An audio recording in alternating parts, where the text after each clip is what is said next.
Okay, this is the 16 by 40 foot building. Sorry it's raining, so I'm not going to spend a whole lot of time out here, but we'll go inside and take a look around.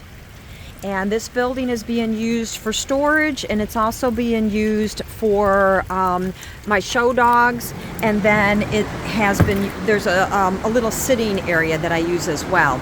Sorry if it's a little bit loud. All the dogs get their own fans. But this right in front of us are the dog run areas.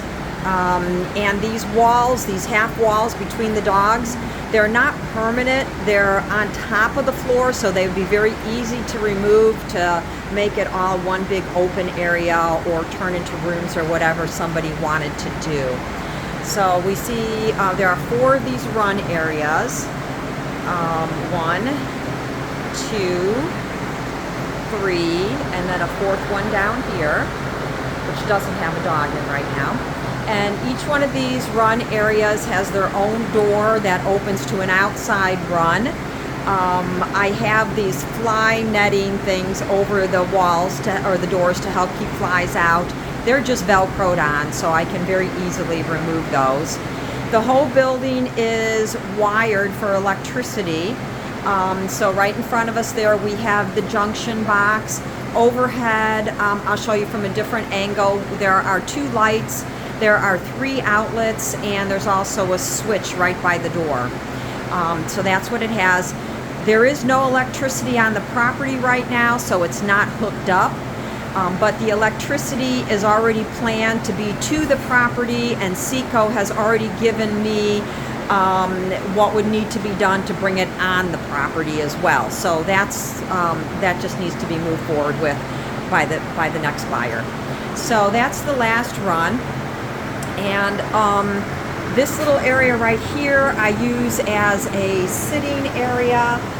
Usually when I'm out here working with the dogs, it's just a nice place to just kind of sit and relax, maybe watch a little TV.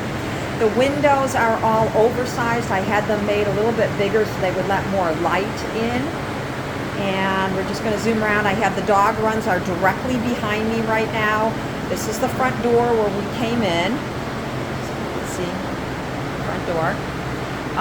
Over here I just have a few appliances and things that just make it easier for taking care of the dogs. I have a refrigerator, a washer. Area in the corner there I kind of use as like a little kitchen for their food. And you will notice that the walls are all insulated and paneled. They all have the paneling on. This area down here we did not put the paneling on because this was going to be a wet area, and so I needed the walls open so we could get the plumbing in there before we put the paneling up. All this right here is extra insulation that goes on the ceiling because that was not something that was finished yet. There's additional insulation exactly like that in the shed, so there should be plenty to finish off the ceiling. And then again, just a little storage area down here. This is my 4th dog run, which I don't have a dog in right now, but you can see they open up to their own run areas. And I'm going to stand down here so I can aim it up and you can see the ceiling. Like I said, it needs to be insulated. We didn't get that far. You could see a couple of light fixtures. Those are all wired and ready to go. It just needs the electricity. And the other thing that was done is that the roof is hurricane strapped, and the building is also hurricane strapped. So I think that kind of sums it up for the building. And obviously any questions, just let somebody know.